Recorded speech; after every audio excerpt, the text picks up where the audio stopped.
Welcome back to the Great Ace Attorney. We are in the final trial, part 2. I believe there's 3 parts though, so I don't think we'll be concluding today.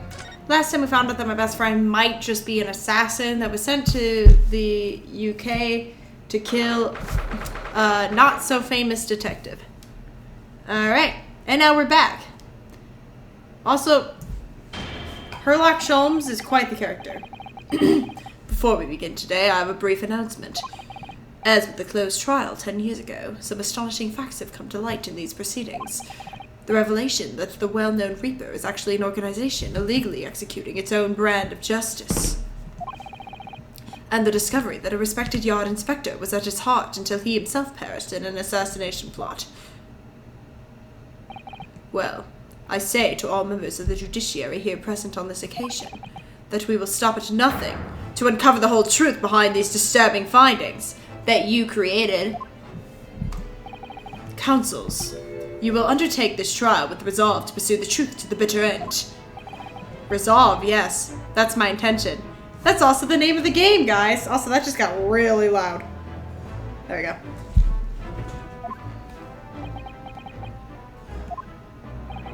My lord, if I may inquire. The defendant may speak. On what grounds is Katsuma Asagi permitted to continue in his role as prosecutor?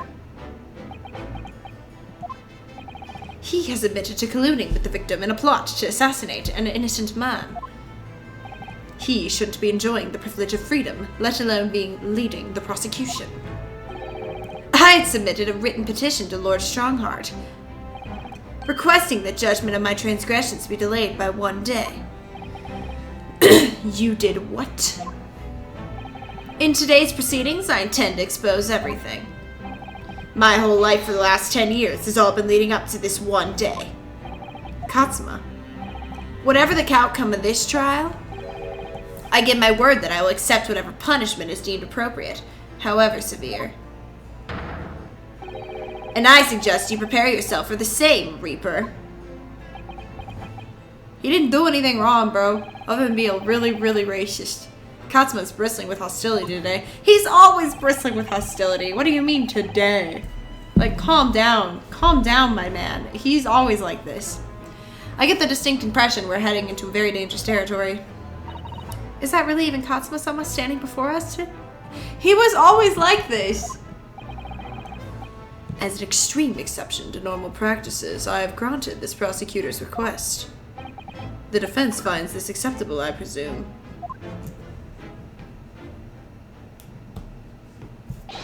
Yes, my lord. No! Put that unicorn down! In that case, the name of Her Majesty the Queen, I hereby declare this court to be in session again. We resume the closed hearing. Albert van Zieks. The defense is ready, my lord. The prosecution is more than ready. Very well, then.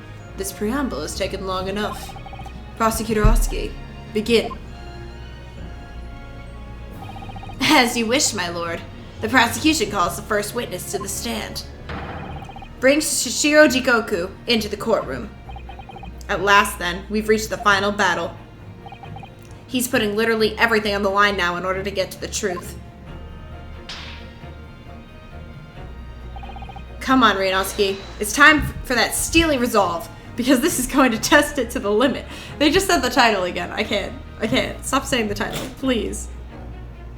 What's up, Jigoku? Witness, state your name and occupation for the court. Huh. So it was you who issued this, was it? Your subpoena? I did what was necessary. Well, look at what the young man has become. I didn't think I'd see the day when you'd take that tone with me, I must say. The witness will ensure his responses are pertinent to the questions asked. My name is Toshiro Jikoku, a Supreme Court judge from the Empire of Japan. 16 years ago, this man came to London as a visiting student. 6 years later, he returned to Japan. I don't know why the music keeps getting louder and louder. As well as presiding over the Supreme Court, he's also currently Japan's Minister of Foreign Affairs. I'm of course fully aware of Jikoku and his preeminent roles. I invited him personally to the International Forensic Science Symposium as a representative of his country. I hear he also played a key role in the conclusion of the Anglo-Japanese Treaty of Friendship and Navigation. It was a great honor to be involved in the negotiations. I put my all into that treaty. Judge Jigoku, I must ask. Well, I never. Fancy the young murdering student turning up here of all places. I didn't kill anyone! You acquitted me yourself, and now I'm a practicing defense lawyer. Yes, and full of self-importance like your friend across the courtroom, I see. You came here to London by invitation to the International Forensic Science Symposium. But then, without informing anyone of your plans, you took flight to France. Took flight? I'd have to object to that turn of phrase. Then explain yourself. What exactly were the circumstances? Well, I was somewhat expecting this, and I'm sorry to say. I decline to comment. You can't do that! What? Leaving the country prematurely when I was invited guests may be questionable etiquette. But my decision is unrelated to this case. I can't be bound to testify. Unrelated, you say? I would actually really like it if he wasn't the big baddie in the end. He's going to be. Like, look at him. But that would be such like a subversion of my expectations if he actually wasn't the big baddie. I appreciate that a respected police inspector has been killed, for which I offer my condolences. However, I being an alien, I am obviously never met the man, nor do I know the first thing about him. As such, I'm in no position to testify. It's as simple as that. So you would run from all this? I beg your pardon? This case is more far-reaching than the murder of Inspector Gregson. It has ties to another murder. A case that was tried in Japan almost a year ago now. A year ago in Japan? The murder of Dr. John H. Wilson, you mean? That's right, and you, Judge Jigoku, are at the heart of both cases. The defense has evidence to prove it.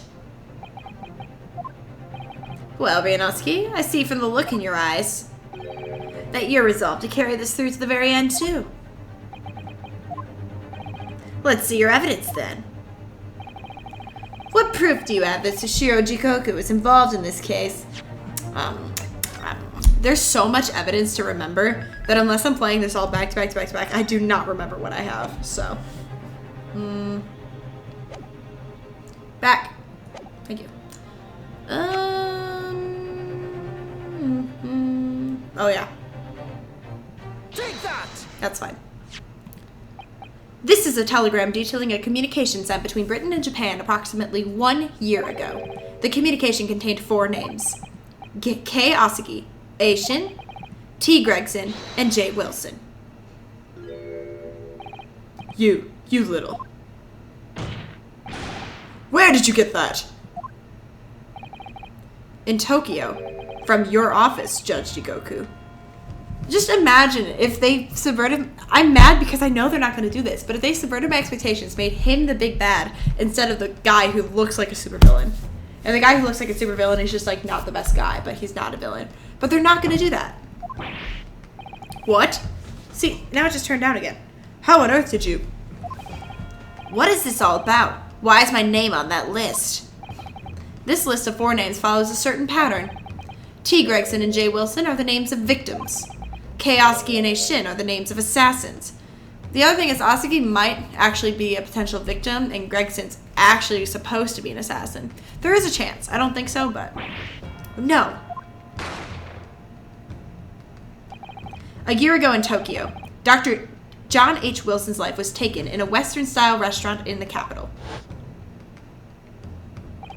The culprit was found to be a visiting student who went by the name of Giselle Brett, but her real name was Asa Shin, a professional killer sent on a mission to kill from Great Britain. A. Shin and her victim, J. Wilson. And the murder that just took place here in London was the counterpart to that crime. An assassin sent from Japan, also a visiting student, Katsuma Asagi, whose victim was the British police inspector Tobias Greggs. Oh, we're accusing him. K. Asagi and T. Gregson. One assassin from each country to kill a target residing in the other. What exactly is the defense suggesting? These two cases of murder, one that took place in Britain and one in Japan, were masterminded by a pair of individuals from each country as a form of assassination exchange. And the telegram the defense has acquired is proof of this international contract kill. Jikoku could have been working with the other guy, since they're both, like, head people. What? What? I can't place your reaction. The telegram was found in your office, Judge Jikoku. In other words, the mastermind in Japan was you. Judge Jikoku? What's this all about? And you, Katsuma, you lied. During yesterday's proceedings, you acknowledged that you'd accepted the assassination mission. But the mark wasn't Judge Jikoku at all. It was T. Gregson, Detective Inspector of Scotland Yard. As shown by the name on the killing contract. Very impressive, Ryunosuke.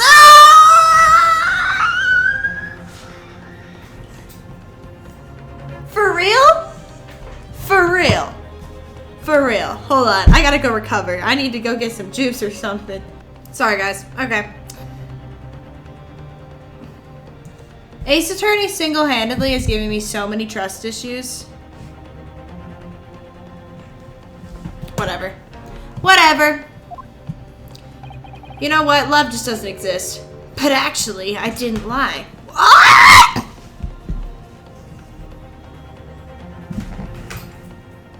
What's this about? What do you mean you didn't lie? Obviously you lied.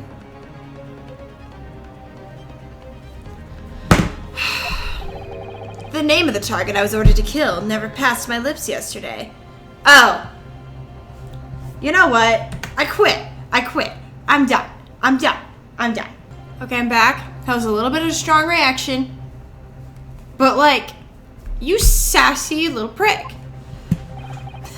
The idea that Sashiro Jikoku was the mark came entirely from you. You deliberately avoided saying a name? That's lying. The defense claims these four names indicate some sort of international assassination exchange. I'm sure I speak for all present when I say that the very idea seems utterly absurd. Well, Mr. Jikoku, what do you have to say for yourself? His silence only goes to prove his guilt. There's another very important point that this new development brings to light. There's now a distinct possibility that the scene of Inspector Gregson's actual murder was in the witness's cabin aboard the SS Grouse. Judge Jikoku, you have to testify now. To refuse would put you in contempt of court.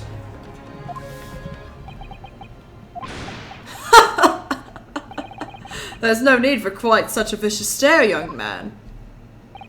Very well then. As a parting gift to you all, I'll tell you everything I know. Hold on. If he knew about this assassination exchange and they were still ready to declare me guilty of the murder, you're all scum. I'm just saying. It seems this Japanese gentleman has information that the court must hear about the alleged assassination exchange and the events of the night of the 31st October. Present your formal testimony now. As you wish, my lord.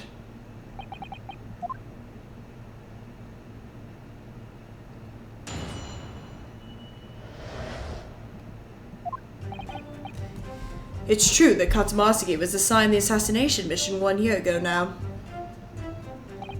The target was Inspector T. Gregson. That was a condition of the British study tour.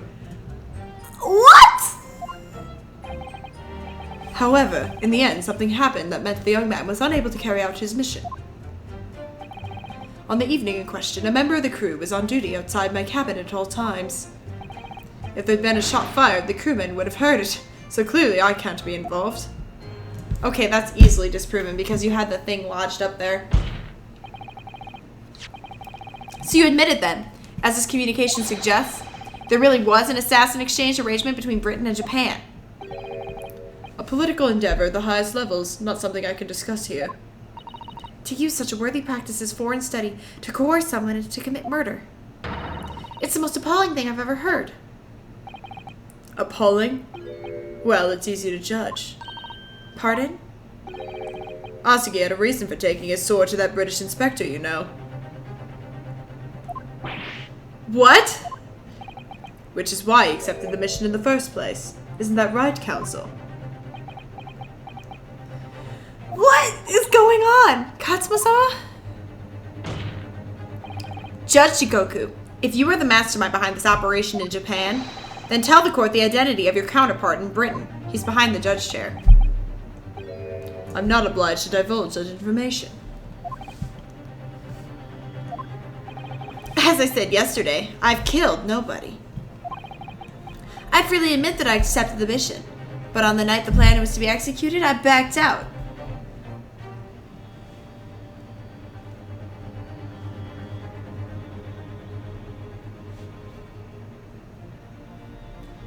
Sorry, it's IT trying to figure out how to get that watermark away. We're trying.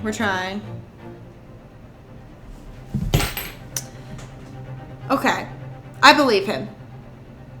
I do believe him. In short, this assassination exchange the defense has identified is unrelated to the events of this case. The crucial point is this. Okay, IT, how do I get rid of the watermark? Yeah, they got nothing. Great. Your police inspector can't have perished aboard that steamship in Dunkirk. Because if he'd been shot in the cabin, it's inconceivable that a member of the crew would have heard it. But you literally had things in the pipe. That's right. Gregson was killed after returning to London, in the room of Fresno Street. And the perpetrator of the crime was the Reaper, Bert Van Zeeks. He wasn't even there! We've already established he was somewhere else. The prosecution's accusation remains unchanged. To think that a seemingly innocent foreign exchange program was a facade for such... can't word. You were the other side of it, stupid. Clearly it's a plot only a government minister and high-ranking judge such as the witness could hope to execute. Well, I seem to recall that it was someone on the British side who controlled everything. Be that as it may, it is not the place of this court to pursue this villainous assassin exchange plot. We are concerned only with the tangible events pertaining to the murder of Inspector Gregson. Is the defense clear on that point, Counsel? Yes, my lord. I'll keep that in mind. God. You guys are all turds.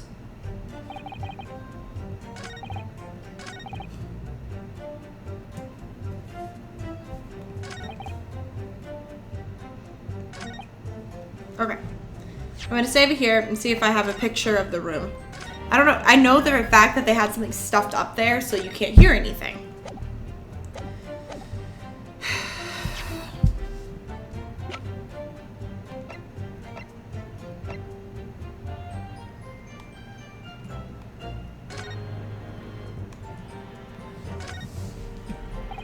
You see these little things all over the place, don't you? It's the part on the top of a pocket watch that you would twist to set the time, isn't it? It's called the crown, I believe. The crown? Like what sits on top of a monarch's head. That's a very grand name for such a tiny part. But actually, Mr. Naruhodo, if this is a crown, I have a feeling I might have seen a monarch around here somewhere with a very bare hand. If by monarch you mean pocket watch, then I'm very quite sure you have. There's nothing else? Really? I don't have a picture of the room yet.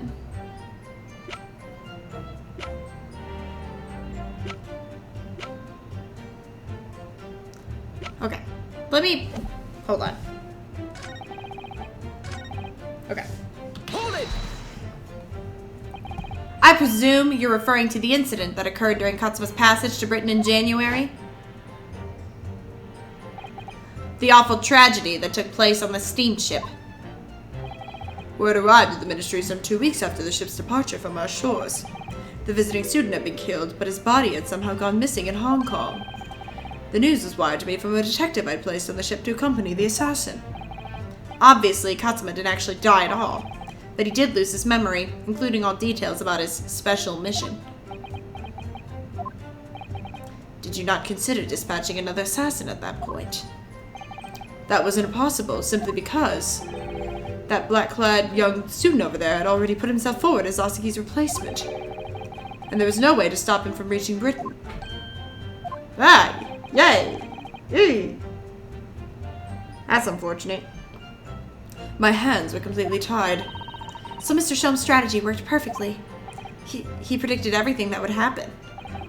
Months later, my memory returned, but I'd never intended to go through with that assassination mission anyway. So you were playing me right from the outset, were you? Is that it? I'd sooner be guilty of that crime than taking someone else's life. I was prepared to do whatever I had to in order to get myself here to Britain. Fair. I believe that. This line of questioning has gone on long enough. All the court should be concerned about in the testimony given by the witness are details relating to the relationship of the victim's murder. In that case, as I've already made perfectly clear, I had no connection to the man or his death. And you had some means of substantiating this plea. I just totally lost all the voices. Hold it! I know there was something. I just don't know what evidence I need. The crewman who was standing directly outside your cabin door, you mean? That's right. A muscular man with a permanent grim expression on his face. He didn't once move from that spot. To be honest, I thought he was a miserable fellow. But as it happens, he's a vital witness now. There's no doubt that Gregson was killed by a gunshot. And it's inconceivable, that a crewman standing just outside the cabin door wouldn't have heard that. But wait, what about the steam's enormous steam engines? The noise of them could have drowned out the sound of the gun being fired. Sadly, young judicial assistant, that won't wash. Oh? You'll recall that my cabin was in the first-class area of the ship, which is also, of course, the quietest. Don't imagine for a moment that it's anything like steerage where the judicial assistants go. I didn't mean... But a hole like that, made by a bullet, was found in your cabin, Jun Shikoku. That's compelling evidence that a gun was fired in there. What's that? A bullet hole? Oh yes, you're talking about what the detective uncovered on the wall yesterday, I presume. That was obviously a rotten panel eaten out by woodworm. No doubt you didn't find an actual bullet. Ugh, that's the hole in this argument. Sadly, I was unable to arrange for the crewman to be brought back to Britain with me. But obviously, if a gun had been fired in my cabin on the night in question, as the defense implies, I would have been arrested on the spot and would never have made it to Britain in the first place. Very true. The witness also, since no gunshot was heard from the witness's cabin on the night in question. We must assume that the witness is telling the truth. Okay, I know. There was an emergency evacuation. I'm glad you've seen sense, my lord. Okay, I know what the evidence is. I know Katsuma's already admitted to taking out this incredible assassination plot, but even so, hearing it confirmed by someone else is still a real shock. It's unforgivable. Using Katsuma-sama's feelings to manipulate him into agreeing to such a despicable plan. But I think Katsuma manipulated Judge Ikoku too. He completely double-crossed him. Oh dear. One way or another, though, Gregson ended up dead. I really think that the murder must have happened aboard that steamship. So you mean... Okay, hold on. I know I shouldn't let my emotions cloud my judgment, but you must destroy him, Mr. Naruhodo. Destroy him is crazy. Okay, hold on. Okay, I'm gonna save here. Stop laughing, my dude. Here's the thing. They never go after guys who probably weren't guilty of something. So, hold on. Where's the evacuation notice? Objection. Yep. Yes, as the court has heard, there was a crewman posted outside Judge Shikoku's cabin. However, we can be sure that, contrary to the witness's claim, the guard wasn't there at all times. What? I have here a notice of a particular event that was scheduled to take place aboard the steamship on the 31st. What? Where did you get that? It's evidence gathered by Mr. Herlock Sholmes. You were acquainted yesterday, if you remember. Herlock Sholmes again. According to this itinerary, after leaving the port of Dunkirk at exactly 10 p.m. and for a period of 20 minutes, all crewmen of the SS Grouse were to gather on deck for an evacuation drill. All crewmen were away from their posts. And during that 20-minute interval, of course, any gunshots emanating from your cabin would have been heard by no one. In summary, Judge Shikoku, you had ample opportunity to commit the crime.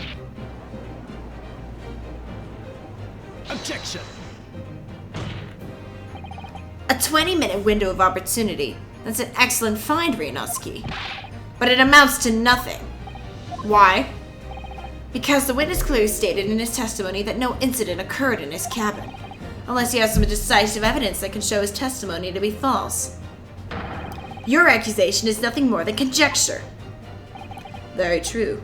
Well, counsel? Inspector Gregson was killed in Shujikoku's cabin that night, I'm certain of it. Because the defense has the evidence to prove it. You will present the evidence for the defense at once, counsel. What proof do you have that the victim's life was taken on Shujikoku's cabin on the 31st of October? Save. Save. I have a lot of evidence, but I don't know which one they want. Alright. Alright, what do we got?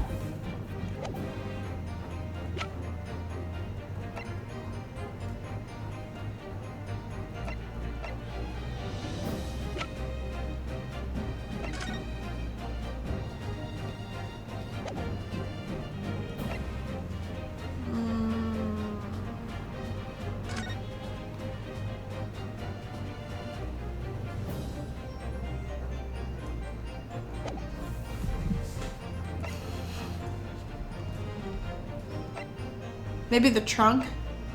Potentially the trunk. This is so sad. In hindsight. Okay. Potentially the trunk. But give me a second.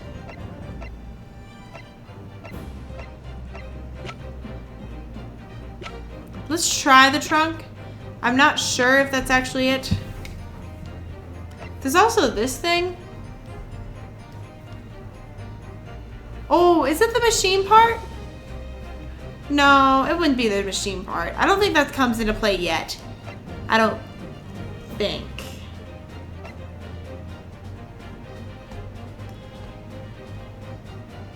Okay. Let's try this. Take that!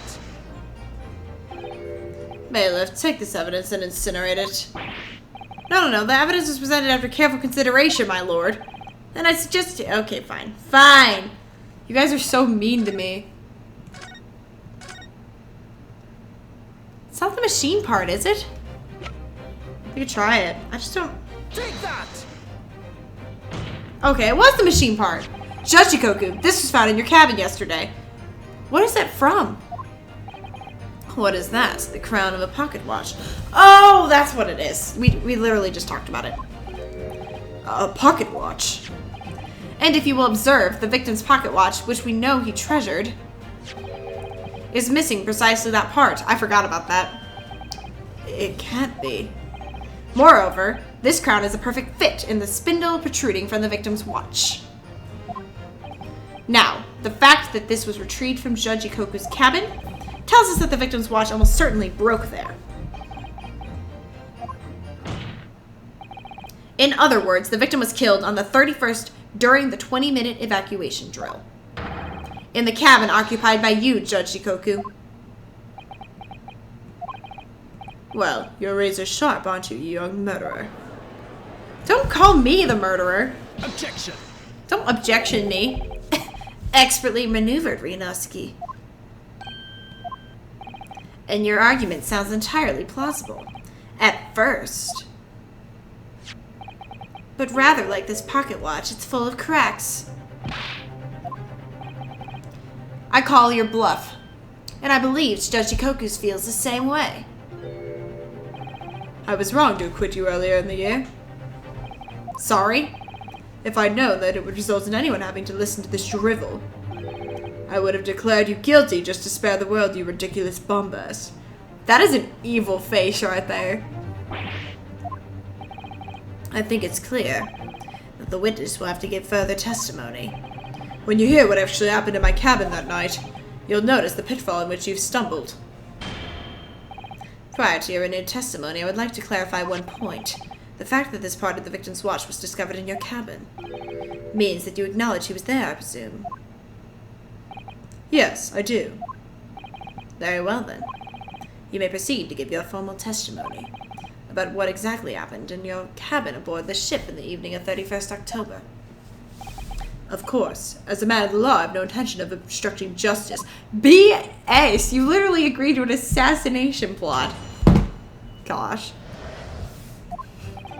I had a guest waiting for me when I returned to my cabin after finishing my evening meal in the dining room. When I walked through the door, a mustachioed Englishman was there, foolishly waving a gun at me. I'd soon took care of him with an Ippian-style throw, though. He couldn't wait to run away after that. I imagine his watch was broken when I threw him over my shoulder. It has nothing to do with his murder. The inspector was clearly killed having returned to Britain because his body was found in London. Ippian-style? Huh? A common jujutsu martial arts technique in my country. I was careful not to use too much force, but the man obviously landed too heavily for his watch to take. So, Ryunosuke Naruhodo, I imagine you can see the flaw in your logic now, can't you? What? The fact that the pocket watch was broken in the witness's cabin? In no way proves that the victim's murder took place there. Don't be so dramatic. I've no doubt the inspector intended to kill me, but he didn't manage to pull the trigger. Yes, because he was merely the tactician, not the Reaper's hand of death. Well, the testimony appears to make perfect sense as far as I can tell.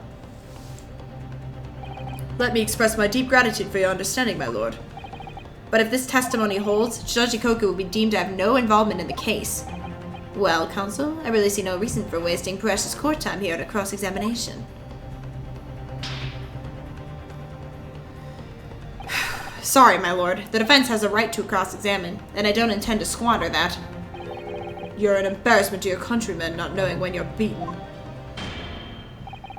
Wait, since when is he? Okay, they talk about Katsuma not being the same. Since when is that judge so evil? In that case, proceed, Mr. Naruhodo. Insanity. Alright.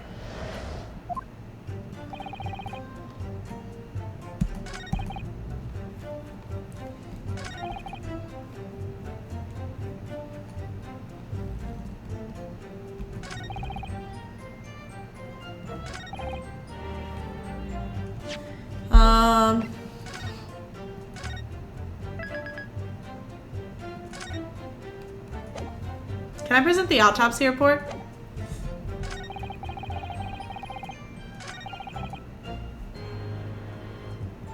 Is that gonna work? The autopsy report? They said that he might not cleanse. Objection! Oh, it didn't work. I was really hoping it would. Okay, fine. I'm just gonna press some statements, I guess. I always hope maybe I'll catch the evidence. I don't have to sit here pressing statements, trying to figure this out.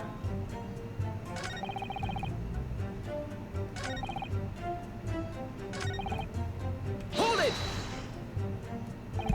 The crown snapped off and the glass covered the face of the watch was cracked.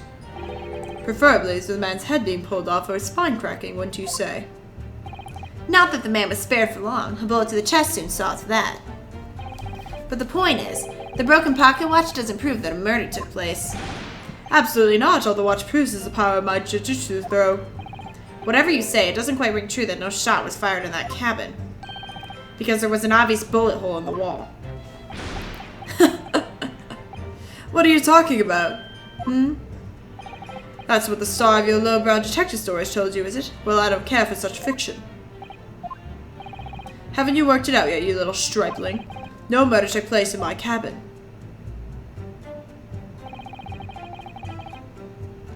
Hold it! But there's no evidence that proves the victims ever returned to London alive. Just take a moment to think the idea of yours through now, stripling. What? If the inspector was killed on the steamship in France, how on earth could he have gotten back to Britain? When people die, their bodies remain in the same spot, just a devil of a thing. Well, then, obviously the culprit must have moved the body. How exactly? Carrying a corpse off a ship in your arms would raise a few eyebrows at least, don't you think? Well, yes, that's true, but all passenger luggage is inspected when it is unloaded from arriving vessels, and I would like to think the border police would query the corpse of an English gentleman as hand luggage. If the murder had taken place on board the ship, you would imagine the body would have been disposed of at sea. There would be no sense in risking being caught by attempting to transport the body back to Britain. That killed that idea, then. But perhaps not. Mr. Sato? We've heard that the first-class passengers were under constant scrutiny by the crewmen posted to guard them, which would mean that the culprit had no opportunity to dispose of the body in the sea. Yes, that's true. So transporting the body to Britain might have been the only viable alternative. Dear me, you really are new to this, aren't you? I thought I'd been perfectly clear, but it seems I'm going to have to explain it to you in words you can understand. I think I ought to alter my testimony with your consent, of course, my lord. I have no objection. State your amended testimony now. There's no possible way I could have transported the victim's corpse back to Britain. Let me just...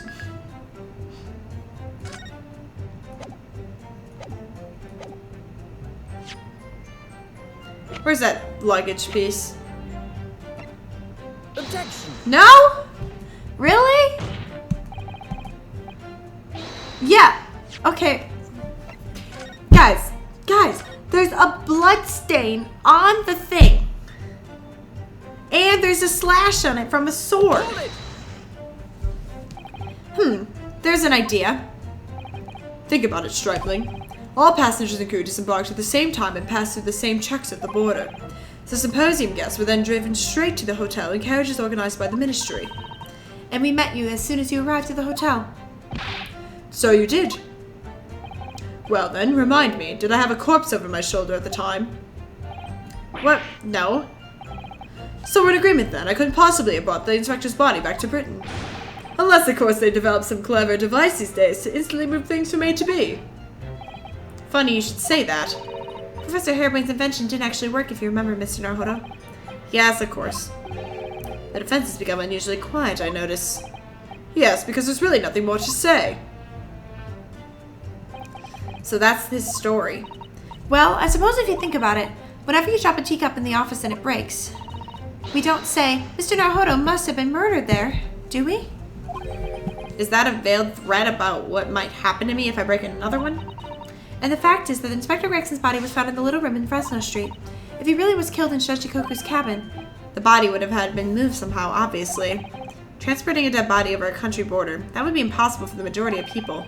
So there must have been some special circumstances that made it possible for the culprit then. That could be a vital realization.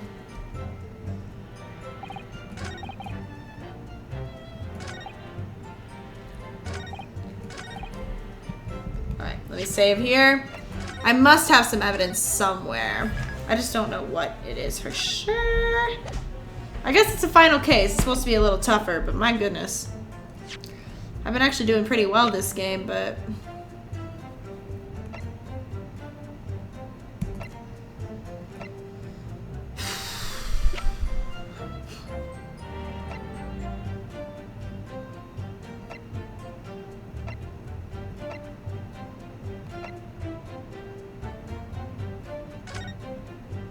Oh, it's in his luggage. Objection! There's no possible way you could have moved Inspector Gregson's body, you say?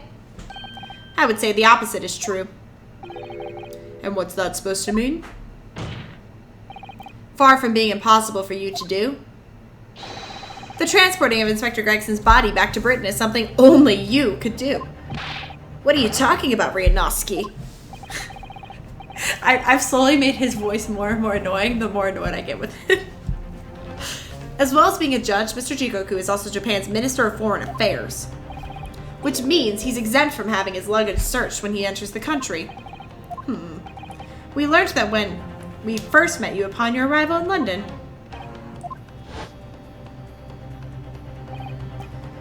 Well, all those border checks and luggage searches at the border took rather a lot of time. I must say, I'm very envious of your ministerial status. You didn't have to go through any of that, did you? They told us... Oh, it seems so obvious now. I will say, I mean, remember when I thought he was going to be the one who got killed? And I'm like, oh, I like him. Don't kill him. I hate these games. I don't know why I keep playing them. I know you were jealous. I presume you're called this Judge Jigoku. Oh my gosh. Yeah, he's literally in... His dead body is in our photo. That's terrible. It's a photograph we took in the foyer of the hotel to mark the occasion. As the court will note, you have with you your large travel trunk. Large enough, in fact, to have a corpse inside. Mr. Naruhodo, surely you're not suggesting... I'm afraid I am, yes. 3 days ago, when we were chatting innocently with the new arrivals from Japan in the hotel, the body of Inspector Gregson was just meters away from us inside Judge Shikoku's trunk. And his clothes were dumped out, too. Yeah. Order in the court. I'm skeptical, counsel, that a grown man's body could fit inside even the largest travel trunk. It could. Because I happen to know that the witness himself, a man of considerable size, fits inside his trunk. And verifying that would be extremely simple, wouldn't it, Judge Shikoku? But inside his trunk? How horrifying! And after we'd spoken with you at the Great Waterloo Hotel, you had the opportunity to visit the apparent scene on Fresno Street, taking your trunk with you in a cab to deposit the inspector's body. I don't have to listen to this nonsense. Dr. Gorey, the coroner who examined the body, has confirmed the possibility. She's acknowledged that there are signs that steps may have been taken to disguise the true time of death. The onset of the body's decomposition could have been delayed by storing it in a refrigerator. Counsel, as I remember explaining yesterday. What? Spam.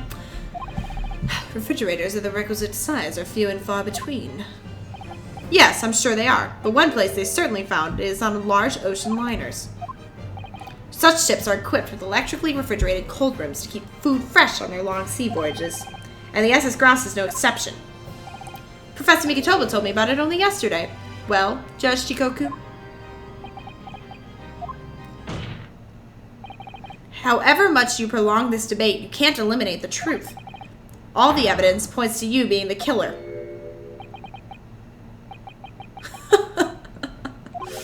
Well, this is all very heartening. I can see that it was a wise move letting Asugi and you embark on this study tour. What are you talking about now? He's so done. Logical reasoning, of course. All court proceedings will be built on logical reasoning in the new century. And I can see that you've both laid firm foundations for that already. Judge Shikoku, please stop diverting attention from the issue at hand. The defense has made an accusation against you. How do you respond? Respond? There's really no need for me to respond, is there? Why ever not?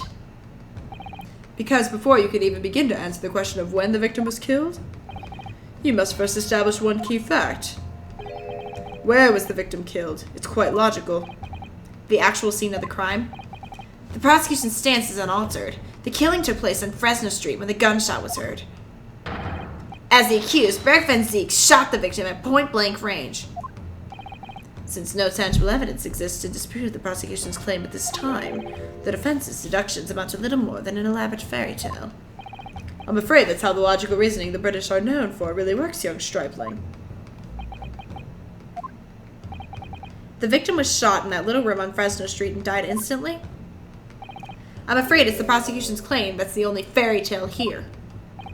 How can you say that? Quite simply. Because that claim directly contradicts a certain piece of evidence in our possession. I guess. Very tantalizing, counsel. I think you had better explain yourself to the court, don't you? The prosecution claims that Inspector Gregson died instantly when he was shot at the scene on Fresno Street. But this evidence clearly contradicts that claim. Let me save my progress, because I don't know what evidence they apparently have to contradict the claim. I don't know what they're talking about, guys. I just don't know. Alright. Bum, bum, bum, bum, bum, bum, bum, bum.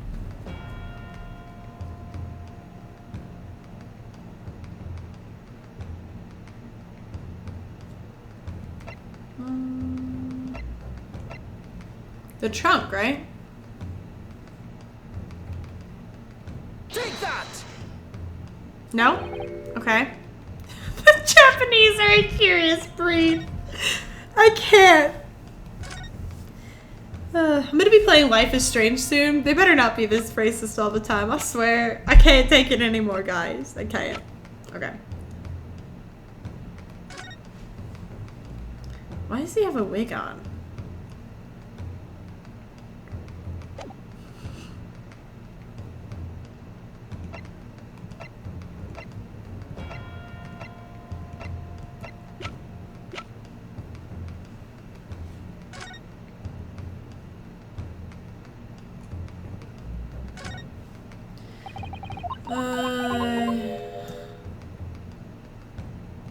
There's nothing new about it? Okay, fine.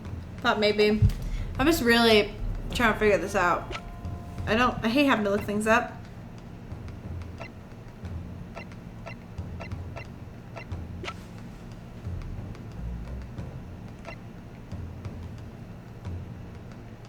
Ready to use that, ready to use that. The sword, maybe? Take that! Nope. Don't call my people a breed.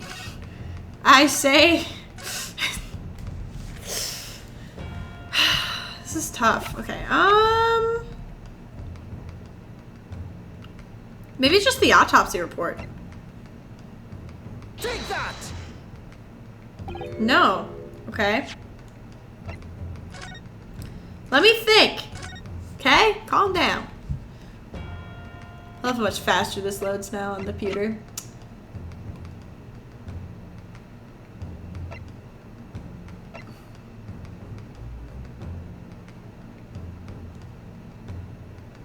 He was there. Yeah, that doesn't do anything now. Yaski papers. The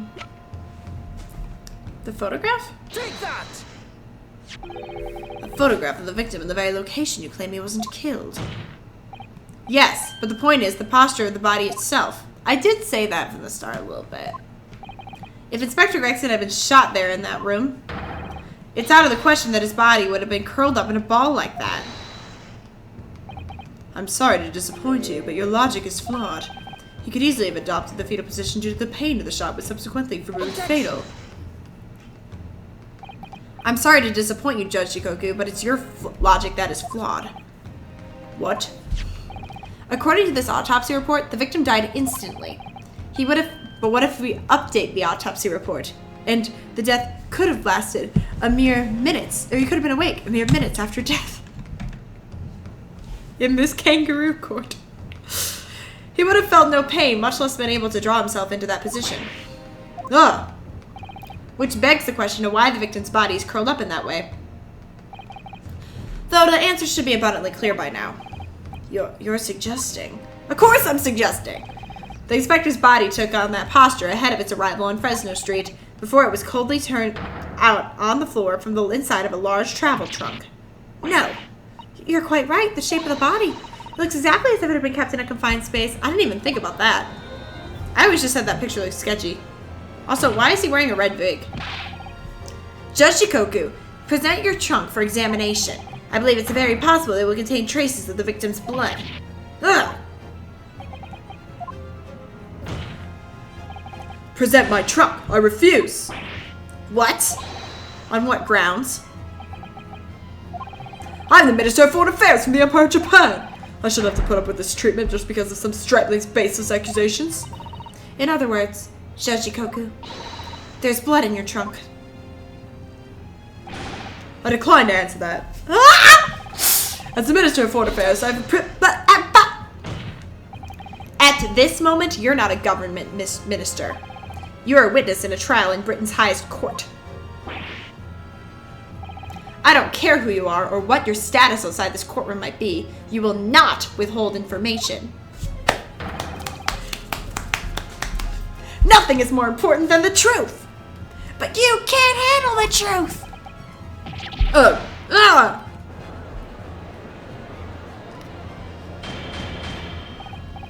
Order the court. Well, Mr. Jigoku, what's it to be? You can't be serious. You did it? Have you no shame at all, Katsumaki? What? Very well, I admit it. I did bring the inspector's body into the country. Inside my trunk, exactly as postulated by the defense. What? You? Outrageous! You liar! I know you're in charge of it. So it was you. You admit to Inspector... No, I admit to nothing more than what I've said. Of killing the man, I certainly have no recollection. What on earth is that cryptic statement supposed to mean? I merely disposed of the inspector's body, which was left in my cabin, in order to avoid unwanted attention. As the judicial assistant over there pointed out, I had no chance to throw it into the ocean. So, I decided my only option was to bring it into Britain with me and dispose of it somewhere else. So he's gonna try to keep... You can't still deny it. If you didn't do... Whoa. Whoa. If you didn't do it, then who on earth did kill the man? The judge. As you know, there was one other person in my cabin that night. He had the opportunity. And moreover, he already accepted a mission to take the inspector's life. I don't think he did, though. Oh! That's right. Who else could have it been? It was you, Katsumaski. You. No, I don't think so. I never thought you'd stoop to this, Shiro Jigoku. You've shaken the words straight out of my mouth, Prosecutor Katsumaski. You thought by leaving the body in my cabin you could put the crime on me, did you? Well, the prosecution counsel has already admitted to visiting the witness's cabin on the night in question. Yes, on an assassination mission, no less. You wouldn't. Oh, they're gonna pin it on him now? So, what do you make of that, young stripling? You've heard my testimony now, and that's all I have to say on the matter. I'll admit nothing more. It was the other judge dropped the body off. I don't believe this. Counsel for the defense. What is your position now? The court awaits your response to the witness's assertion.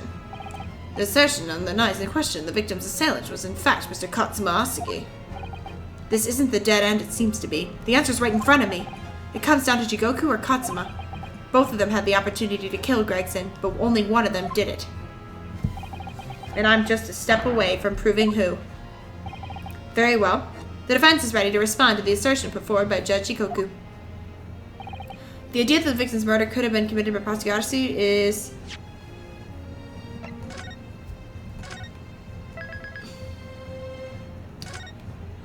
I don't think he did it. Is it impossible? No. But I'm going to say it's impossible because I'm a good friend.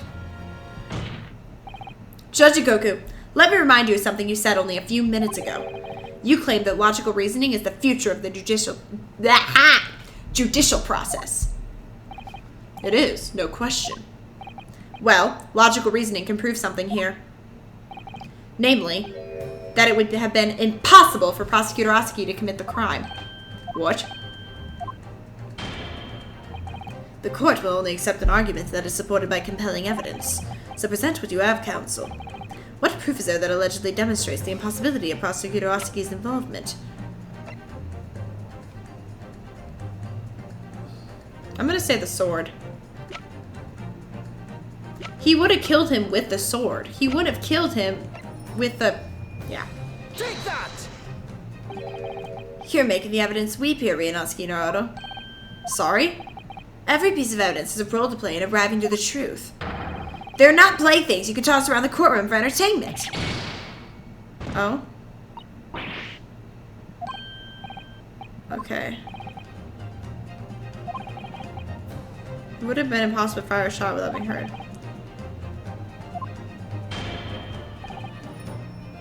Okay. Okay, I'm just gonna save it here. I don't need 5 stars. It's okay. I'm just trying to think. I thought maybe the sword, because I guess there's a tip in the thing, but like, again, why would he have killed him with the sword? Alright, let's figure this out.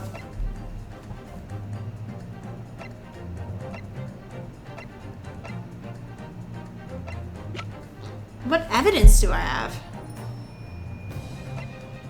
A handgun?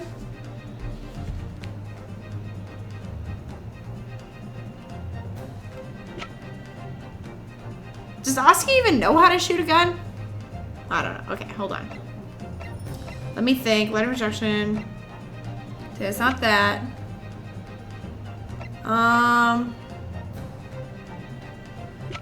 Okay, let's try the... There's too much evidence, bro. Take that! Fine. You suck. I'm trying to prove you innocent, my dude. I just have...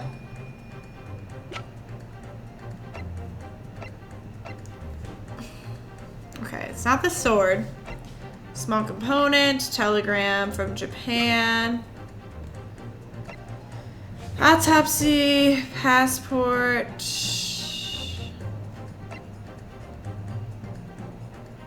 The trunk? Take that! No? Okay, fine. Goodness, I don't know, guys. This is hard.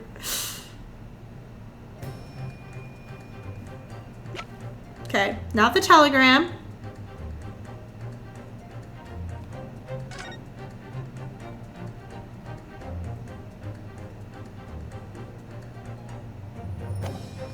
This is insane.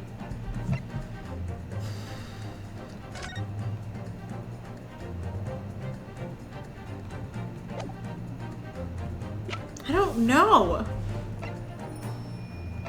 Also, if he was leaving on an assassination job, why did he take me with him? Goodness, okay. I actually have no idea. Okay, it's not that. Not that, not that, not that, not that, not that, not that, not that, not that. No. No, no, no. No. No. No, no. I'm gonna keep trying. No, no. I have no idea why it couldn't be him. I just know he didn't do it. Take that! I'm gonna try different things. Alright, guys. I give up. I'm looking it up. I have no idea, and I'm gonna just keep wasting time. Apparently, I'm supposed to present the evacuation itinerary. This is really hard. Like, why? What does this prove? The problem is, this is really hard when you're not doing it all at the same time. Take that! This itinerary for crew members of the SS Grouse, my lord. This is conclusive proof. An itinerary? How does that prove anything? Judge Jikoku, the moment you acknowledged that you found the victim's body in your cabin... Just making sure it's recording. Okay, weird. This itinerary suddenly became much more significant. What? Why?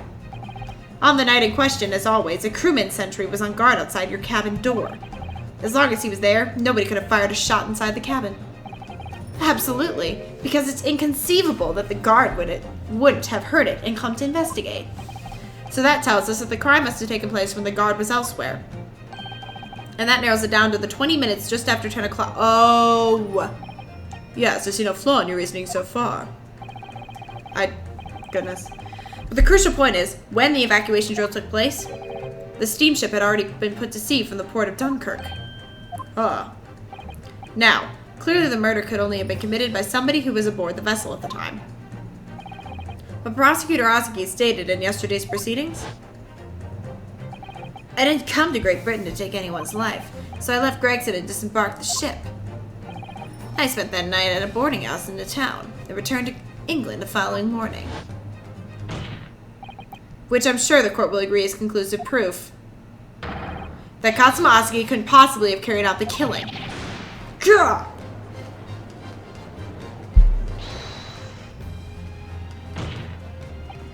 No, absolutely not. I don't accept that at all. What do you mean? The boy's just saying that to exonerate himself. We can't trust that he really disembarked the vessel. Obviously, after he left my cabin, he hid himself somewhere nearby in the ship. Just waiting for his chance to... No, that's out of the question. Isn't it, Katsuma? As the defense rightly recalls, I disembarked the vessel and spent the night in a boarding house in Dunkirk. And as I said yesterday, I signed my name in the accommodations register book. All extremely easy to verify and undeniable proof. No, why? There's no escape this time. You can forget that you're a judge or a government minister. It's time you gave the court an honest answer as a common man. Oh boy. You killed Inspector Tobias Gregson and transported his corpse back to Britain. Then you dumped the body in the room on Fresno Street and made it look as if the murder had happened there. That's what really happened, isn't it? 「 Sashiro Jigoku. It was a trial 10 years ago. That's when all this began. Looking back now, my fate was decided that day. I was doomed already.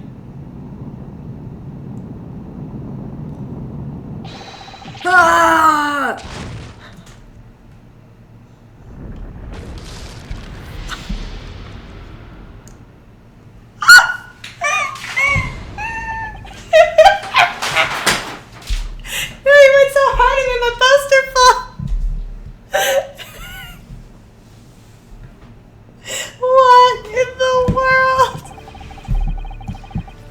Assassin to eliminate a professor in Japan, a Japanese assassin to eliminate a detective in Britain.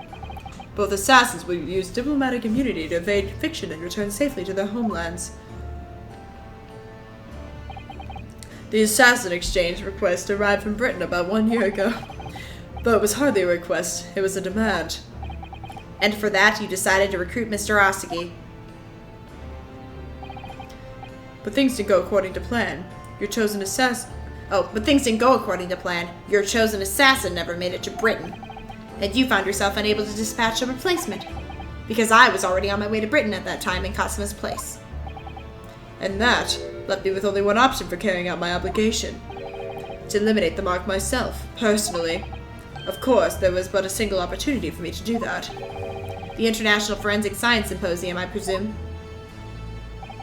That's right. I decided it would be safest to carry out the plan before my arrival in Britain, so I enlisted the help of my British counterpart, and made arrangements for a pretext that would take the inspector to Dunkirk. To lure the man in, he was given a sham mission by the Reaper. What? The Reaper? But there's only one person who could have done that. The mastermind of the entire operation, the Reaper himself. So, that means that the assassin exchange was... It was all planned by the Reaper. I'm not at liberty to say anything about my British counterpart. Anyway, the inspector accepted the Reaper's mission and dutifully infiltrated my cabin on the steamship. But it was all a trap designed to lead him to France, and his own death. Oh, how awful. It was past 9 o'clock when I returned to my cabin from the dining hall that evening. I didn't give him time to attack me. I choked him until he lost consciousness. But there was a guard just outside the door, so I left it at that for the time being. Even the slightest noise might have aroused suspicion, so I bided my timing, waiting. For the 20 minutes after 10 o'clock. I had intended to finish him by strangulation, but moments before I had the chance, he suddenly came around and went for me in a reckless mood.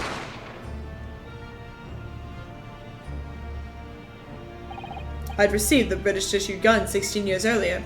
Being a member of the judiciary as a visiting student, I never imagined I'd have used to use it for something like that.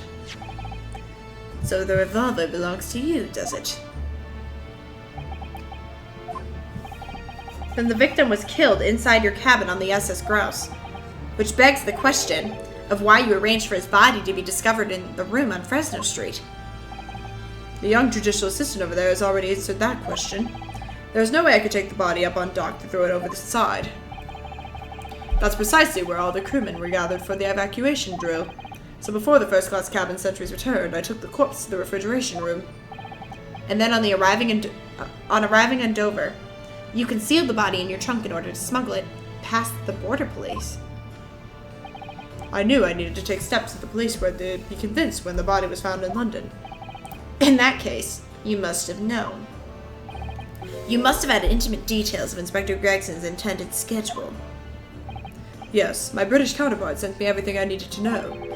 The inspector was due in Fresno Street at 5 o'clock that afternoon, in order to meet a man by the name of Hugh Boone, from whom he would take back his police identification. I decided that man would be the perfect reason to say I was to go back. So I took a hackney carriage over there with the body still in my trunk. That must have been just after we took this photograph with you at the hotel then. That's crazy. Yes, I wasn't expecting a welcoming committee. I was more than a little nervous. On Fresno Street, I spotted a young girl selling little firecrackers. Miss Venus, of course. I conceived of the candle trick there and then. So I donned a simple disguise and approached the girl to buy enough firecrackers to replicate a gunshot. What sort of disguise? For some reason, the inspector had a bright red hairpiece in his own traveling case, so put that on. The hairpiece we found at the scene. The inspector had it ready for the Red-Headed League investigation. I only arrived at the room at around 4:45, so I quickly placed the body on the floor, moved the notice board, and set up my little candle trick. I arranged it so the firecrackers would go off with a bang around 15 minutes later. So that Mr. Boone, who was due to arrive at 5, would walk straight into a trap. Except, at that last moment, I made a careless blunder. What was that? I imagine it was the bag of fish and chips. I didn't notice that it had fallen out of his overcoat pocket when I moved the body to the refrigeration room. I put it back in his pocket the following morning, but... well, it seems the warmth of the heated cabin had accelerated the decay of the fish. Anyway, that's everything. All the sordid details of what I did.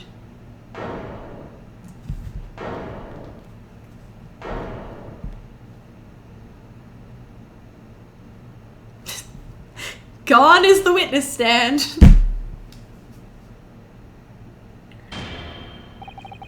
I've heard enough. We've arrived at the truth about the murder of one of the country's most capable and respected police inspectors. The witness will be tried in the coming days. For a crime of such a vile nature, you can expect the most severe penalty.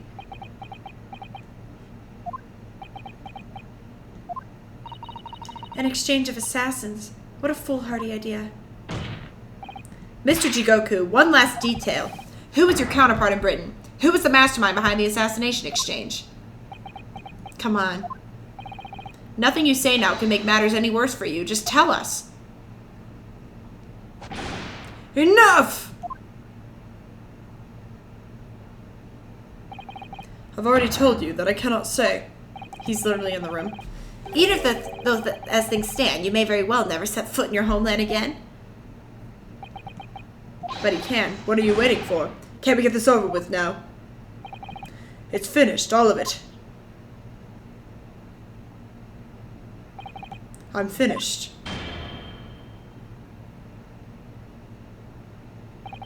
Then, in the name of Her Majesty the Queen, I now pronounce the findings of this court. This man before us has admitted to the willful murder of Tobias Gregson.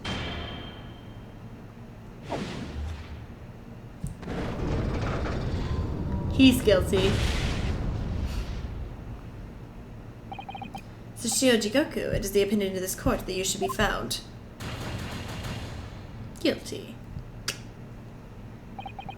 And may I remind all those present of the strict confidentiality demanded by this closed court. Objection!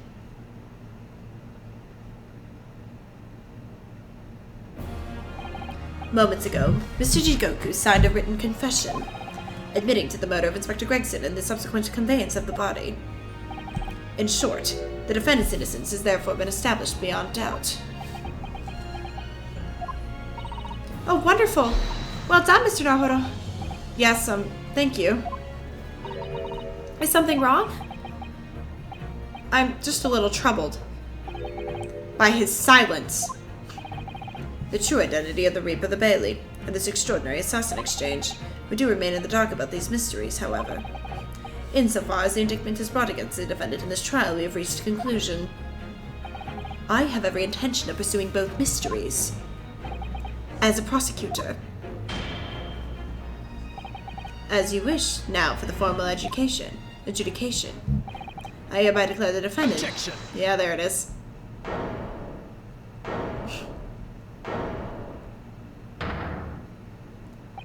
The prosecution calls for adjudication to be deferred. Counsel? The accused's innocence hasn't been fully established at all. And therefore, it would be wrong to deliver a verdict at this time. That is the prosecution's unwavering position. What? But Judge Shikoku has already confessed. Nevertheless, Berg Van Zeeks has committed crimes for which he must be punished. Alright, I need to go get food. Because he wants to keep this going forever. Okay, I came back. I have more bubbler. I did some class. It's been a little bit. But I came back. We're still finishing this same episode. I'm not doing another video because I never do that. The same parts are always in the same episode. Alright, Katsuma. The non-assassin, what do you got for me? Alright, why does he have to be punished? Well, it would appear you have information that the court needs to hear, Prosecutor Oski. Certainly. The murder of Inspector Gregson was actually carried out by Sashiro Jikoku. But it's clear from the witness's testimony that he was coerced into complying with the plot. Into this sick, merciless assassin exchange. That may be true, but... So what I want to know is, who coerced Jigoku? Who was pulling the strings? The victim went to France having been ordered on a mission for the Reaper, only to be murdered. In other words, the mastermind behind the assassin exchange is someone in a position to give such an order. As we've already established, the Reaper himself. Well, certainly, that would appear to follow. Oh my goodness, I was right. That guy is the Reaper. He wants this to end prematurely so that the evidence doesn't eventually point to him. Oh my goodness. Ah! Okay, here we go. The prosecution hereby formally accuses the man in the dock, Berg van Zieks. You've already formally accused him like 9 times.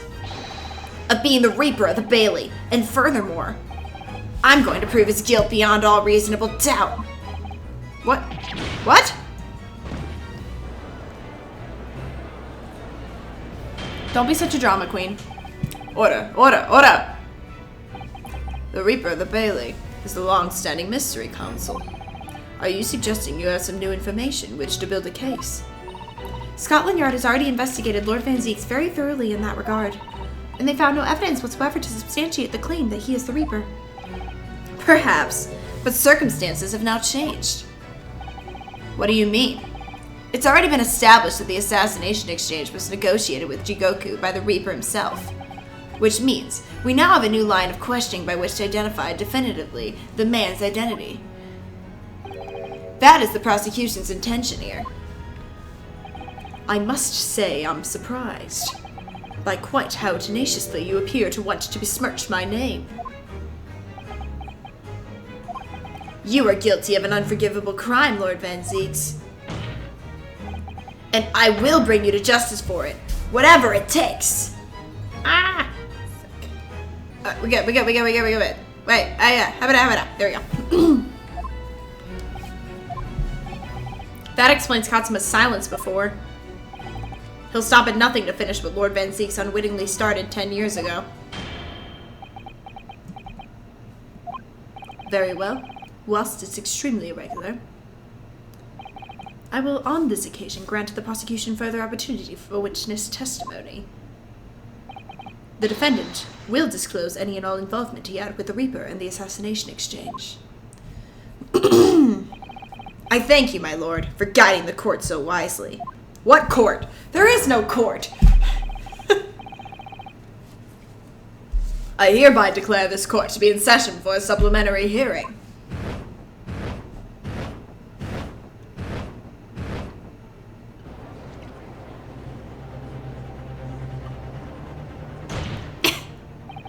Pray turn a blind eye to the discourtesy that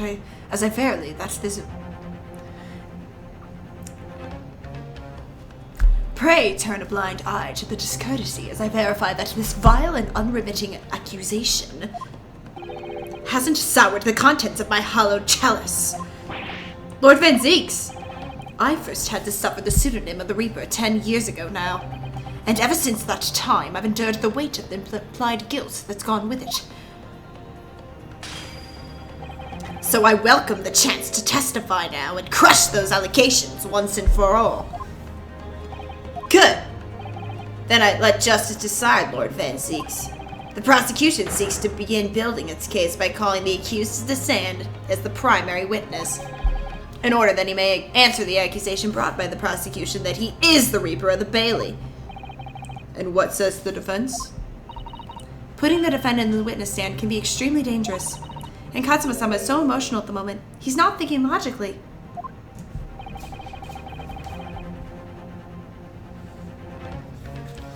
You're right that he's not himself. I seriously think he was always like this. But I knew it would be like this. And I came here today determined to face him through whatever might arise. As a lawyer and as his friend. Then that's what we must do. I don't know why I can't read English. The defense has no objection, my lord. I have an objection. That's a really bad idea. Very well. Defendant, you will take the witness stand and give formal testimony on the subject of your involvement with the Reaper and the assassin exchange. As you wish, my lord.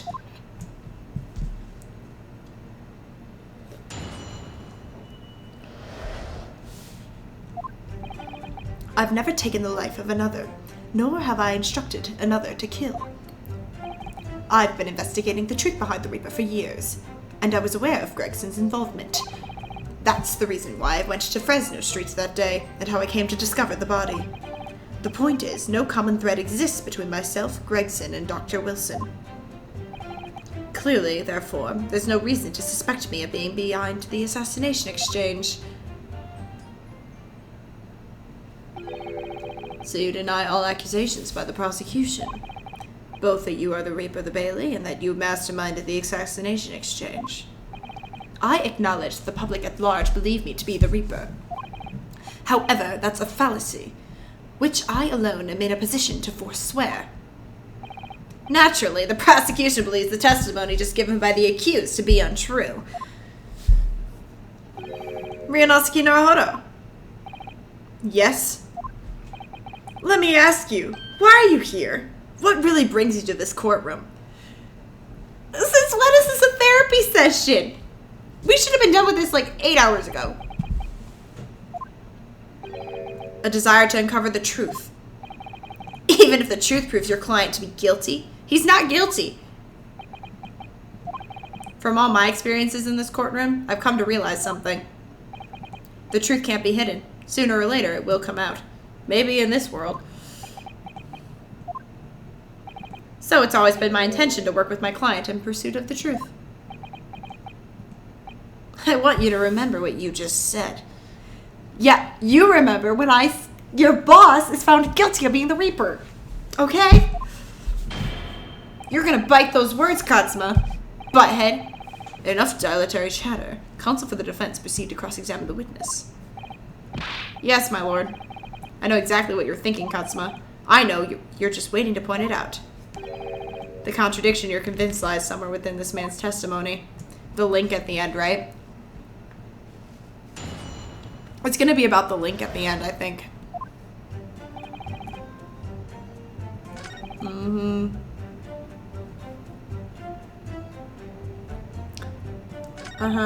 Yep, that's why you went.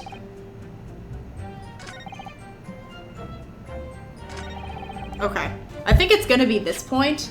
I don't know if I'm supposed to press it or present evidence, but let me look for evidence first.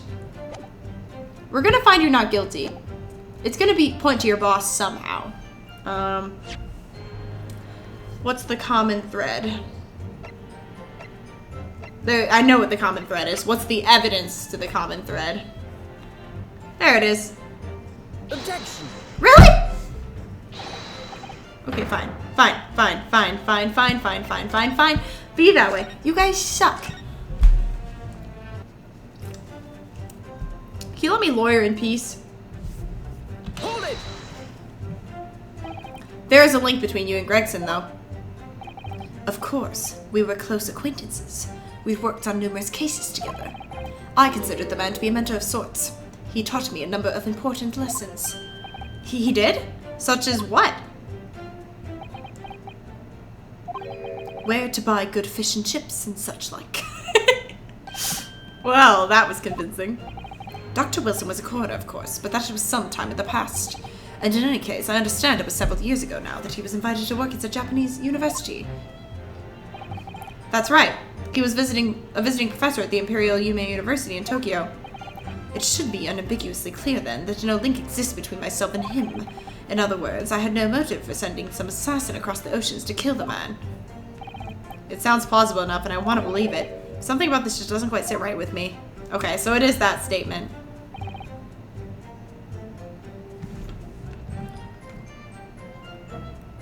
Okay, it's this statement.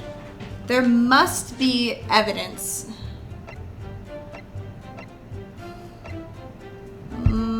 Frame photograph. No. It's not this.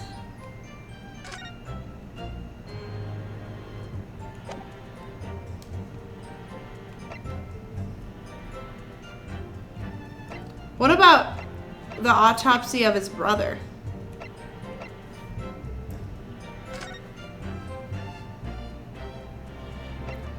Wilson and Gregson. Yeah, that's what it is. Okay. Okay. I should have known that. Where'd it go? Autopsy. Objection. Yeah. What is this? An autopsy report? Wait, this is 10 years old. From the autopsy of Lord Clint Van Zieks. What? My brother's autopsy report. I'm pleased to see. The defense doesn't intend to run from the undeniable truth.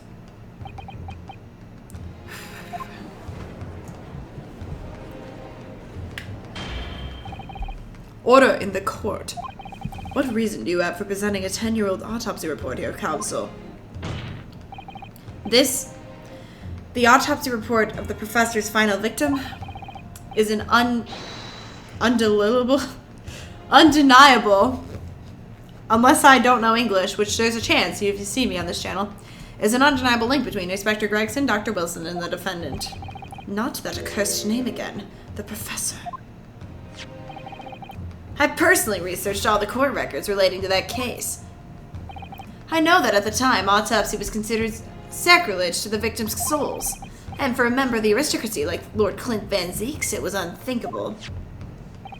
But someone employed the powers that be to allow the autopsy to go ahead. Inspector Gregson. Ah! Wrong page. Ah! Ah! Hey, too easily distracted, I swear. Yep, okay. He declared that he was certain he would obtain conclusive proof from the procedure. And it was Dr. Wilson who conducted the autopsy. His signature is clearly visible on the document. As promised by Gregson, the autopsy did indeed produce evidence. Evidence that conclusively proved Ryunosuke was guilty of the murders. In my brother's dying moments, he mustered all his remaining strength to leave that vital clue behind. Indeed, that was the key to indicating the professor for his crimes and the conclusive evidence that convicted him. It enabled Lord Van Zieks here to avenge his brother's senseless death with a marvelous victory in court. A marvelous victory, was it? I'm very scared. I wonder if that's really true. What? Could the same be said if it turned out that the key piece of evidence in question was in fact fabricated? Well, I suspected that this whole time. If the inspector, the coroner, and the prosecutor all colluded together to cast an innocent Japanese man as a mass murderer and send him to his death, that's outrageous. See, he's right. I think that did happen. I don't think he was in the know. He was so young, bro. And now, 10 years later, for some reason, the secret has been threatened and needs protecting. Which is why the inspector and the coroner had to be silenced, isn't it? They were in cahoots with the other guy, not Van... Oh, I'm gonna have to spend the entire next episode proving what I already know. By someone in power in Japan and in Britain, using the two killers recruited for the assassination exchange.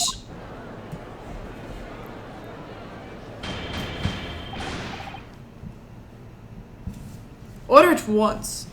Whoa.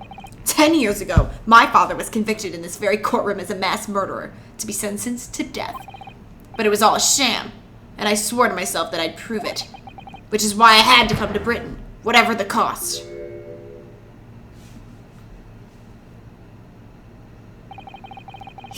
You'll have to forgive me if I feel compelled to toast this vengeful Japanese tenacity of purpose here. However, he who fails to squash his emotions in the courtroom has failed as a lawyer. He is right. But also, like, you need to love what you do. But, like, I'm sure lawyers probably need to calm down a little bit. Come on, Katsuma. You know this won't wash. You're claiming your father was misrepresented in a trial that took place a whole decade ago. You must see that without evidence, that's nothing more than a wild accusation. As it happens, I have evidence. What? Show it! As the court has heard, I crossed the channel to France with Gregson on the 31st. I went with him in the pretext of being the assassin recruited to kill Sashiro Jikoku. But my true intentions were to make the inspector tell me the truth. What truth? He doesn't know. It wasn't him! Ah! Okay, it's fine. The truth about the evidence, and he acknowledged what I'd already deduced. There's a closely guarded secret about what went on in that autopsy 10 years ago. And Sholmes knows. Sholmes knows about it. Yo! What? A secret? I know nothing of any secret. While we waited for my supposed mark on Jigoku's cabin, I drew my clan's illustrious sword, Kuruma. Let me apologize to all of Japan, and all English-speaking nations as well, and anyone who speaks Russian, and any other language that I have completely butchered in this playthrough. It was not my intention. Before the inspector's eyes, he very quickly understood what my true motive was.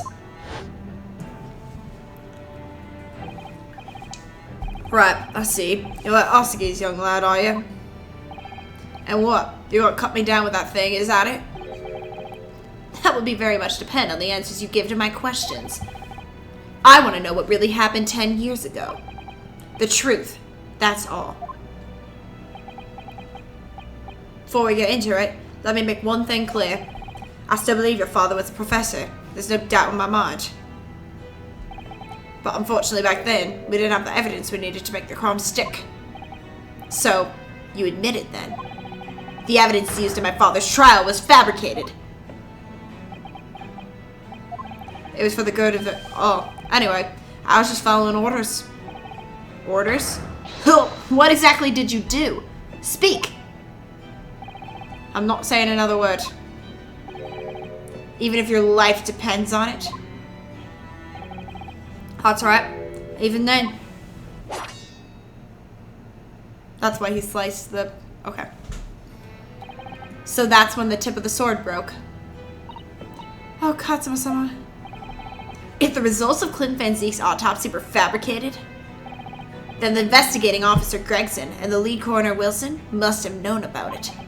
And they can only have been ordered to pervert the course of justice in that way by one man. The man leading the case for the prosecution, Brock Van Zeeks. But Brock wasn't originally leading the prosecution. It was the stupid dude sitting there glaring at you at the judge's table.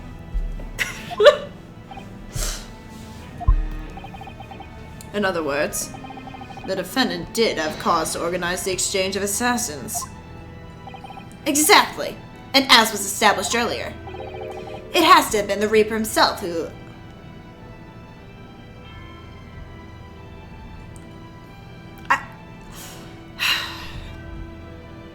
Okay. Who colluded with Jigoku in Japan to arrange the exchange. So it follows that the Reaper's true identity can only be that of the man who stands accused in this courtroom today, Brock Van Zeeks.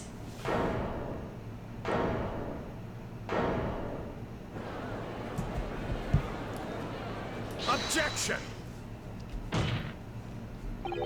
Katsuma Asagi.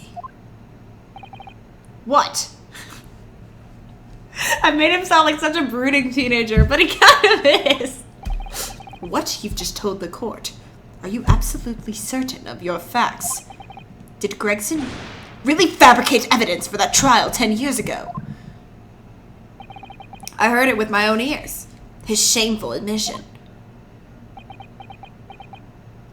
Okay, I need to see this man cry. That's the only thing I'm missing. In that case, I know. The name of the Reaper. And sit down, please! What? See, I haven't seen it this whole time! Lord Van Zeeks? I gave no such orders. I know that for certain. which narrows down the remaining possibilities to 1. If Lord Van Zieks isn't the one behind all this, then yes, there is only one other person who could have done something like that. I believe I know who it is too. You! I just had a feeling this name was going to come up. The true identity of the infamous Reaper of the Bailey is... Male Strongheart. Take that! The only person who could have arranged the assassin exchange and manipulated the autopsy results is Lord Chief Justice himself. It's the most important accusation of the game.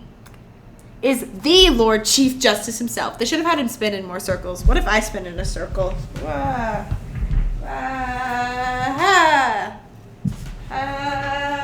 You! I'm sorry, I can't read, so I'm dancing instead. Lord Male Strongheart.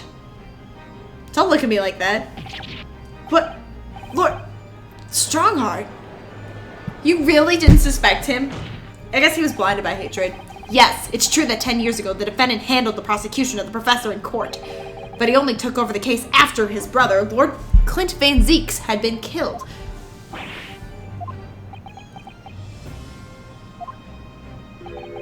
I can only assume that this is the most inappropriate joke in British judicial history. Well, Lord Van Zieks? 10 years ago, I was very new to my profession. But I had a burning desire to avenge my brother's death, so I pleaded for control of the case.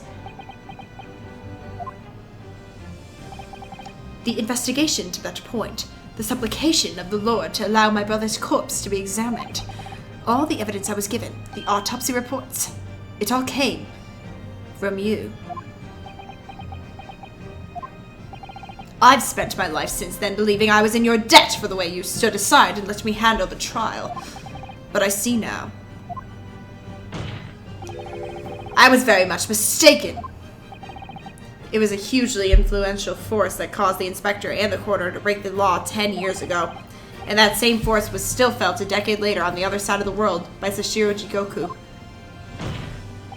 Lord Strongheart, everything falls into place when we recognize that you are the Reaper of the Bailey.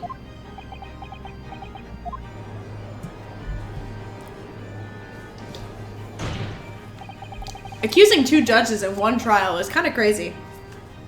The court awaits your response, my lord. This may very well go down in British judicial history, but I assure you it is no joke. Consider this a formal accusal by the defense.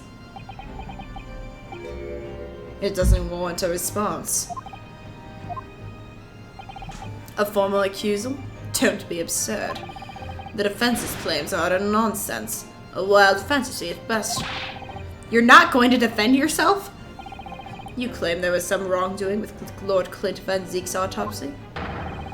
That's utterly untrue. Objection! But I heard it from Gregson's own lips. He admitted to it. And where is your evidence? What? Well, Gregson's dead now, unless you were thinking of summoning a ghost to the stand. I can't say that hasn't happened in these games before. You mean to say... I forget how the system works in your little backwater country, but in the courts of the British Empire, without evidence, there is no case. I have no intentions of entertaining some wild fantasy that can't possibly be substantiated by anyone or anything. Ah! This is why you shouldn't be blinded by hatred, Gutsma! Order! Order in the court! Following Inspector Gregson's murder and the light to Dr. Wilson's death as well. There's really no one left who could testify about the events of 10 years ago, is there? So that was the real purpose of the assassin exchange. This court has no business raking over the coals of a case that was concluded a decade ago. The accusal brought by the prosecution and the defense is categorically denied. I take it there are no objections? Katsuma, he's more or less waited his whole life for this moment. Is there really nothing else we can do now? Is there no other avenue we could go down in pursuit of the truth about what happened in all those years ago? If only there was someone who could testify about Clint Van Zieks' autopsy. He's gone to extraordinary lengths to cover his tracks. even so far as dispatching an assassin all the way to Japan to ensure Dr. Wilson's silence. And Dr. Scythe won't say anything against Strongheart. But there's still one ray of hope. Objection.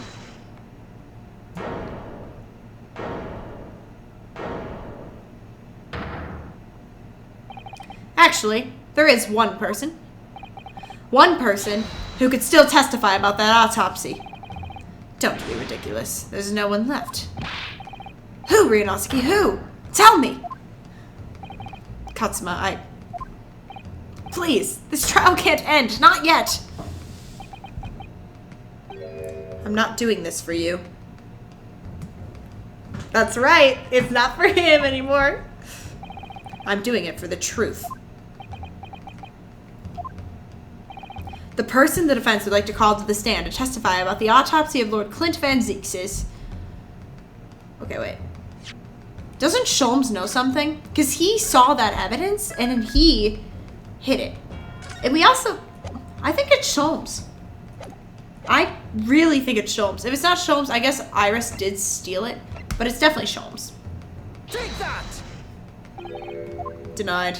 What? I want to know why. Okay, fine. I guess it's either... Is it the child? But Sholmes knows something. Remember that evidence came up and then he, like, wouldn't... Guys are annoying. Take that! Denied. Those two know something. Who else is he thinking? Okay, fine.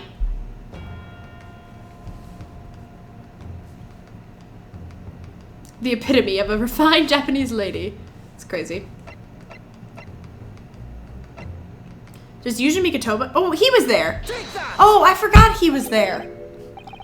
Heaven help us, another Japanese.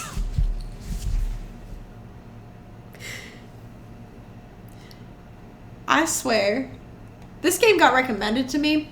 I'd like to say that. Y'all be recommending me more games like this, I swear. It can only take so much racism in one game, guys. Please, please. Alright. I forgot he was there. An expert in forensic medicine, my lord. Professor Yuji Mikotoba, 16 years ago. He came to London with Sashiro Jigoku and Genshin Osugi as a visiting student. And what could his testimony possibly tell us? Professor Mikotoba was the primary assistant during the autopsy in question. He was also the person who actually penned the report. Incorrect. The autopsy was carried out by the coroner, Dr. Wilson. The report carries his signature. Why does Sholmes know about that evidence? He knows. Doesn't he? It was the primary assistant's duty to keep a written record of the coroner's work during the procedure. In actual fact, the coroner merely read over the report at the end and signed it. In other words, Professor Mikotoba witnessed the entire autopsy from start to finish. The defense demands that Professor Mikotoba be summoned as a witness as a matter of urgency. Whatever really happened in that autopsy laboratory 10 years ago is something only he can tell us. Denied. The defense's demand is denied. What? But Professor Mikotoba is in London at this very moment. We could summon him into the stand in minutes. No, of course he's not going to agree to it. Strongheart has no intention of summoning anyone who knows. He's too concerned about protecting himself. Prosecutor Osugi, let me refresh your memory, as you seem to have forgotten the prosecution's stance. Only minutes ago, you accused the defendant of being the Reaper and of masterminding the assassination exchange. I did, yes. So, present your evidence for these claims and make your case complete. At this time, I don't have the requisite evidence, but that's exactly why we need this witness testimony. The professor case is closed. There are no clues in the distant past that will bolster your argument today. I'm afraid to say, Prosecutor Osugi, that you would appear to be possessed by the spirit of your late homicidal father. Now, as I stated earlier, this court has already reached a conclusion with respect to the matter at hand. Inspector Gregson was murdered by Japanese Supreme Court Judge Sashiro Jigoku. As for any hidden circumstances that may exist, they will be investigated in due course by the proper authorities. But we all know what will happen.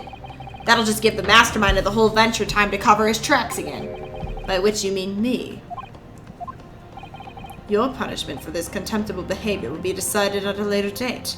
As for you, Prosecutor Oski, you will be remanded following these proceedings.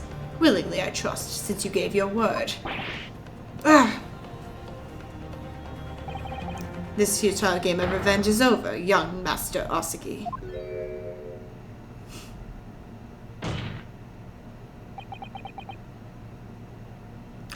I don't feel bad for you. Okay, I feel bad for you.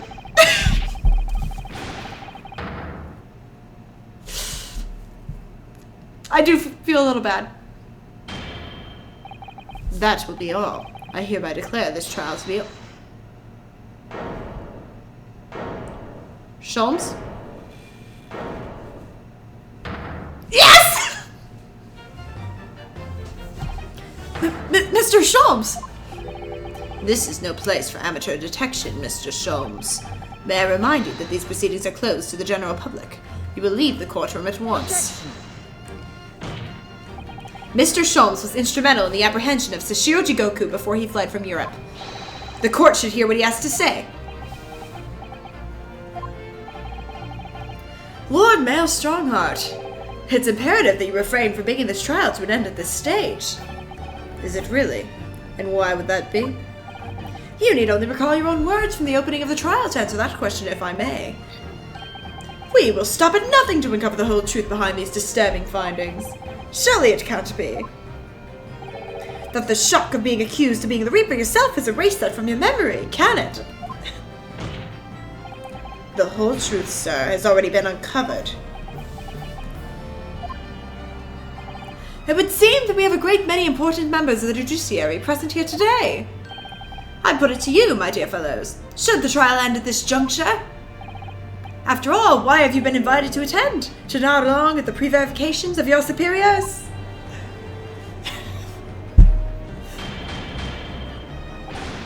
Order. Order in the court. It seems to me that we stand before a door that leads to a new era of legal practices. A door that is ajar. Let us emerge from a shadow of the Reaper's decade-long ascendancy. For you and you alone, my dear fellows, have the power to push this door open now. The auditors in the gallery have no rights to express an opinion in court proceedings. Silence. He's right, the judge has absolute authority here. Yes, he calls the trial to an end. It must end. But will that really do? I sense dark things occurring behind the scenes. Dark things indeed. Is there a single person here present? What? What? Sholmes? You rascal, you! The trial should go on. Summon the witness. That's right. We need to clear this up before that young Japanese fellow's remanded in custody.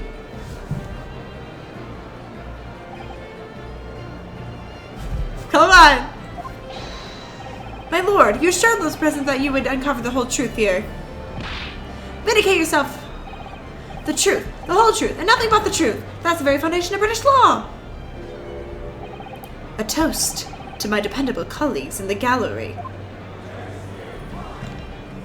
Testify, testify, testify. Well, my lord, you hear the voice of British justice, I take it. I think you'll find it will be rather awkward silence.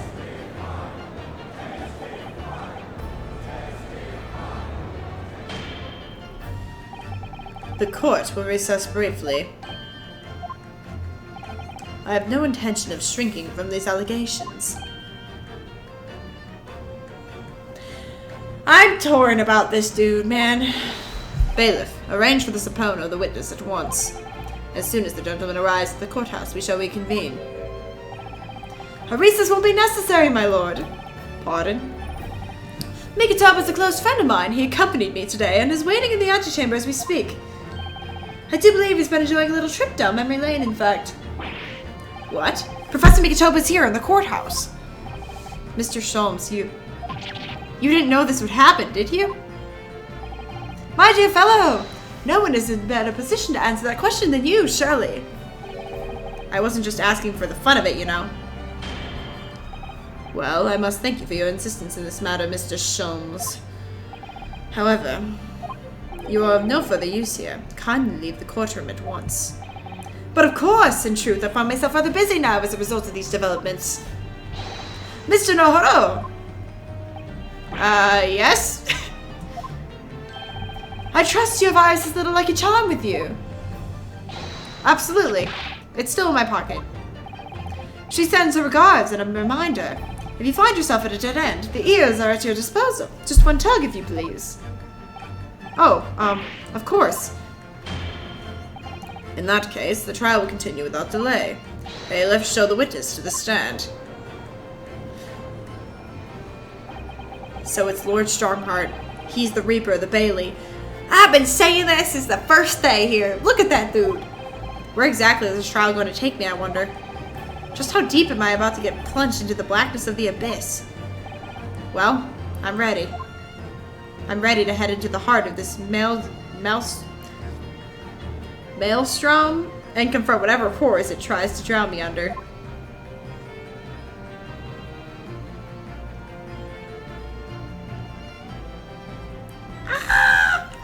Guys, we only have one more? That's crazy. Okay.